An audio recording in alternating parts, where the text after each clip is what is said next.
Welcome back to my channel. कैसे हैं आप सब? आई होप आप लोग बहुत अच्छे होंगे। तो ये आज का जो वीडियो है ये होने वाला है लखनऊ टू गांव और गांव टू लखनऊ, क्योंकि एक ही वीडियो में मैंने सारी चीज़ें ऐड करी हैं। और मैंने ये वीडियो काफ़ी दिनों बाद पोस्ट की है, क्योंकि लगभग 1 वीक हो गया है मैंने कोई वीडियो पोस्ट नहीं की है। उसका क्या रीज़न है वो आप लोगों को इसी वीडियो में देखने को मिलेगा। तो प्लीज़ वीडियो को लास्ट तक ज़रूर देखिए, और अगर आप लोगों को मेरी वीडियोस पसंद आती हैं तो प्लीज़ वीडियो को एक लाइक करके चैनल को सब्सक्राइब कर दीजिएगा। अभी टाइम हो रहा है लगभग शाम के 4 साढ़े 4 बज रहे हैं, और बच्चों की डिमांड थी कि आज मम्मा आलू का पराठा बनाइए, क्योंकि बाहर हो रही है बहुत ज़ोरों की बारिश। और मेरे बच्चों को ना प्याज के पकौड़े वगैरह नहीं पसंद है, इस वजह से उनको पकौड़े वगैरह बिल्कुल भी समझ में नहीं आते हैं। तो उन्हें खाना था आलू का पराठा, तो मैंने सोचा चलो मैं फटाफट से बना देती हूँ। सबसे पहले मैंने कुकर में आलू रख दिए बॉयल होने के लिए। उसके बाद तुरंत ही मैंने आटा गूँथ करके रख दिया है, क्योंकि पराठे के लिए आटा जो होता है ना, उसको अगर गूँथ करके थोड़ी देर के लिए रख देते हैं तो बहुत ही सॉफ्ट हो जाता है और उससे पराठे फटते नहीं हैं, बहुत अच्छे बनते हैं। तो जब तक कुकर में 2 सीटियाँ आई हैं तब तक मैंने इधर प्याज में जो भी मुझे डालना था, प्याज और हरी मिर्च वो कट कर लिया है, हरी धनिया कट कर लिया। फिर आलू को ठंडा करके छील लिया, और उसके बाद इसमें बेसिक से मसाले और थोड़ी सी अजवाइन क्रश करके डाल दिया है।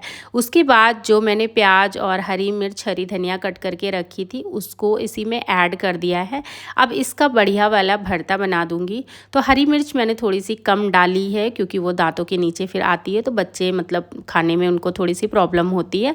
तो फिर इसमें मैंने लाल मिर्च थोड़ी सी और ऐड कर दी थी, क्योंकि ये तीखा बिल्कुल भी नहीं था। मैंने थोड़ा सा चख करके देखा था तो बिल्कुल तीखा नहीं था, तो इस वजह से थोड़ी लाल मिर्च और ऐड कर दी।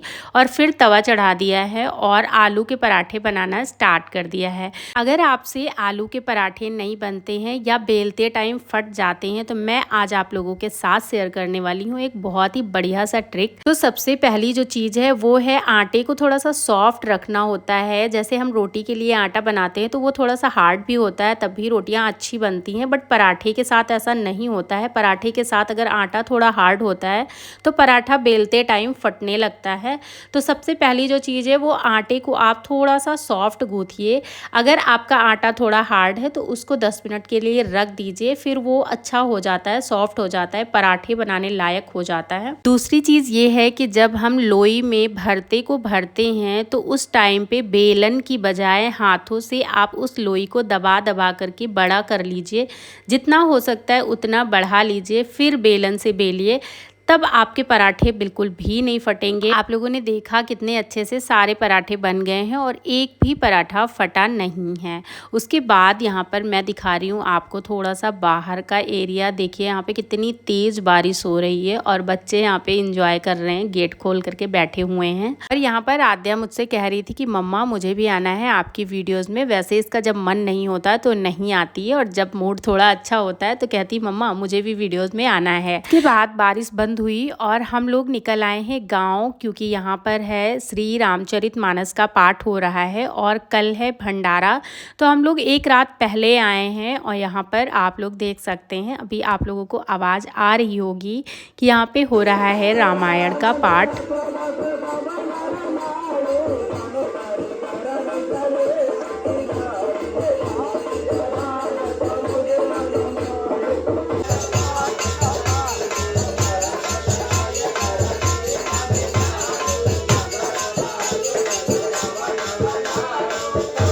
मेरे गांव में इस तरीके से रामायण होती है, और ये बाहर का एरिया है, बाहर टीन रखी हुई है, और मेरे घर पे है शिव जी का मंदिर। तो मंदिर के जिस दिन स्थापना हुई थी उस दिन हर साल तिथि के हिसाब से भंडारा होता है, और बहुत दिन हो गए हैं हम लोगों के बचपन से, तब से ये भंडारा होता आया है। तो बहुत दिनों से ये हो रहा है मेरे घर पे। तो एक दिन पहले रामायण पाठ होता है, उसके बाद जब रामायण समाप्त होती है फिर कथा हो करके फिर भंडारा स्टार्ट होता है, और रात तक भंडारा चलता है। और बहुत सारे गांव वाले, आस पड़ोस वाले और बहुत सारे रिलेटिव जो बुलाए जाते हैं, सारे लोग आते हैं और सब लोग प्रसाद खाते हैं। कि मेरा घर जो है वो ऑन रोड है, मंदिर भी ऑन रोड है, तो जो भी निकलने वाले होते हैं वो लोग रुक करके प्रसाद लेते हैं। तो यहाँ पर देख सकते हैं आप लोग कितनी गाड़ियाँ खड़ी हुई हैं और बहुत सारे लोग जो बाइक से निकलते हैं, ऑटो रिक्शा, सब लोग रुक करके प्रसाद लेते हैं।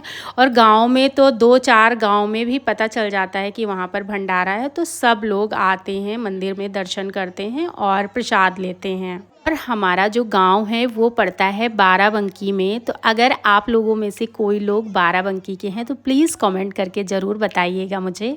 ये जितनी भी वीडियोस हैं ये मैंने नहीं बनाई हैं, तो मैंने किसी से बनवाई हैं। तो जिसने जैसा बनाया मैंने वैसा ही आप लोगों के साथ शेयर किया है, क्योंकि ये वीडियो मैंने बच्चों को फ़ोन दे करके बनवाई थी। तो बच्चों ने जिस तरीके से अपना बना पाया उस तरीके से बनाया है। क्योंकि जब घर पे कुछ भी होता है, जैसे मेरे घर पे था, तो मैं तो बहुत ज़्यादा ही बिजी थी, तो इस वजह से मैंने कोई भी वीडियोज़ नहीं बनाई है और फिर उतना रहता भी नहीं, याद ही नहीं रहता कि मुझे वीडियो भी बनानी है। और यहाँ पर ये रेड साड़ी में ये हैं मेरी मम्मी, कुछ बात कर रही हैं और सब परेशान हैं क्योंकि गर्मी इतनी ज़्यादा, बहुत ज़्यादा इस टाइम पे गर्मी हो रही है और ज़रा सा भी बारिश हो जाती है तो और उमस हो जाती है। और इस वाले दिन भी बारिश हुई थी और यहाँ पर मैं बैठी हूँ, देखिए क्या हालत हो रखी है गर्मी की वजह से। और बाहर का आप लोगों ने देख लिया और अब ये अंदर का है। तो यहाँ पर देखिए ये मेरा आंगन है जहाँ पे नल लगा हुआ है और ये किचन एरिया है। तो यहाँ पर भी सब लोग बैठे हैं, प्रसाद अपना खा पी रहे हैं। और फिर ये गैलरी है, गैलरी से बाहर का रास्ता है। तो इधर बाहर का है, बाहर सब जेंट्स जितने हैं वो सब बाहर बैठे हुए हैं और जितनी भी लेडीज़ हैं वो सब घर के अंदर। गांव में औरतें बाहर थोड़ा कम ही जाती हैं, तो इस वजह से सारी औरतें घर में हैं और आदमी जितने हैं वो सब बाहर हैं। और आप लोगों में से जो लोग गांव के हैं, गांव से वीडियो देख रहे हैं, तो उन लोगों को पता होगा कि गांव का माहौल कैसा होता है, क्या कैसे होता है, सारी चीज़ें पता होंगी। और ये है दूसरे दिन का वीडियो। तो अब मैं वापस आ रही हूँ लखनऊ, मॉर्निंग का टाइम है और सुबह में हम लोग बहुत जल्दी निकले थे, तो धूप बिल्कुल भी नहीं थी और आराम से घर आ गए थे टाइम से। तो घर आने के बाद फटाफट से लगाई झाड़ू और नहाया। फिर नहाने के बाद मैं तुरंत लग गई थी खाना बनाने के लिए, क्योंकि नाश्ता बनाने का कोई मतलब नहीं था। मैंने सोचा फटाफट से खाना बना देती हूँ और फिर बहुत सारे काम थे जो करने थे, तो मैंने सोचा मैं खाना बना करके रख दूँगी, उसके बाद जो भी काम है उनको मैं करूँगी। खाने में मैं उड़द और अरहर की दाल मिक्स करके फिर बनाने वाली हूँ। तो यहाँ पर दाल में मैंने नमक और लाल मिर्च, हल्दी डाल करके और थोड़ी सी हींग डाल करके फिर ढक्कन लगा दिया है। इसको रख दूंगी गैस पे पकने के लिए। जब तक कि दाल में 2 सीटियाँ आएंगी तब तक इधर जो भी काम है वो निपटा लूँगी। इस तरीके से करने से ना, जब हम बीच में ब्रेक नहीं लेते हैं तो करने से काम बहुत जल्दी हो जाते हैं और टाइम भी वेस्ट नहीं होता है। तो जब मैं किचन में आती हूँ तो सारे काम करने के बाद ही निकलती हूँ। तो दाल को चढ़ा दिया गैस पर और दाल में जब तक 2 सीटियाँ आएंगी तब तक इधर और तैयारी कर लेती हूँ। तो यहाँ पर चावल को मैंने ले लिया है और इसमें पानी डाल करके फिर साइड में रख दूँगी। जब तक दाल में 2 सीटियाँ आएंगी तब तक चावल थोड़े से भीग जाएंगे। और चावल में मैं 1 सीटी लगाती हूँ और दाल में जब दाल भीगी हुई होती है तो उसमें 1 सीटी लगाती हूँ और अगर नहीं भीगी हुई होती है तो 2 सीटियाँ लगानी पड़ती हैं। उसके बाद रोटियों के लिए आटा गूँथना था, क्योंकि मैं बनाने वाली हूँ दाल चावल रोटी सब्जी। और अभी किचन ना थोड़ा सा क्लीन करने वाला है, डिब्बे वगैरह। तो मैं सोच रही हूँ इसके बाद अगर टाइम मिला तो मैं किचन क्लीन करूँगी, नहीं तो खाना बनाने के बाद थोड़ी देर सोने वाली हूँ, क्योंकि रात में नींद अच्छे से पूरी नहीं हुई है, जिसकी वजह से थोड़ा सा ना होता है कि आलस आलस सा लगता है। तो अब मैं इसके बाद खाना वगैरह खाने के बाद थोड़ी देर रेस्ट करूँगी, उसके बाद लगूंगी मैं अपने कामों में। और गद्दे वाली वीडियो को आप लोगों ने बहुत प्यार दिया है भर भर के, तो उसके लिए थैंक यू सो मच। और उसके लिए कुछ कमेंट भी आ रखे हैं कि गद्दे को आपने रिपेयर कैसे किया। तो बहुत जल्द आप लोगों के साथ मैं वो वीडियो भी शेयर करने वाली हूँ कि गद्दे को मैंने कैसे रिपेयर किया है। और ये वीडियो भी पुरानी है जो मैंने एडिट करके अब डाली है, क्योंकि गाँव से आने के बाद मेरी थोड़ी सी तबीयत ख़राब हो गई थी, जिसकी वजह से ना तो मैं वीडियो बना पाई ना ही एडिटिंग कर पाई।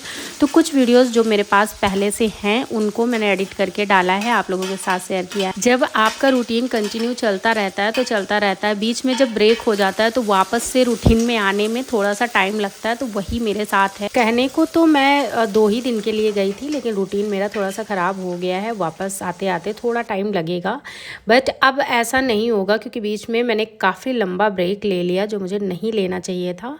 खैर अब मेरी वीडियोस जो हैं वो कंटिन्यू आएंगी। जैसे मैं वीडियो पोस्ट कर दी थी, एक दिन छोड़ करके दूसरे दिन वीडियो डालती थी, तो वैसे ही अब मेरी वीडियोस कंटिन्यू आएंगी। तो यहाँ पर दाल चावल बन गया है, सब्जी छौंक दी है, सब्जी की जो कढ़ाई है वो दूसरे बर्नर पर कर दिया और इस साइड अब रोटियाँ बनाने लग गई हूँ। खाना बनाने में टाइम नहीं लगता है जितना टाइम उसकी प्रिपरेशन करने में लगता है। जैसे कि सब्जियां कट करना, आटा गूँथना, इन सारी चीज़ों में थोड़ा सा ज़्यादा टाइम लगता है, तो मैं सारी चीज़ें साथ साथ में करती रहती हूँ और मेरा खाना फटाफट से बन जाता है। खाना बनाने में ज़्यादा टाइम नहीं लगता है। तो खाना बन करके हो गया है रेडी और इसी के साथ मैं इस वीडियो को यहीं पर एंड करती हूँ। मिलती हूँ एक नए व्लॉग में, तब तक के लिए बाय बाय।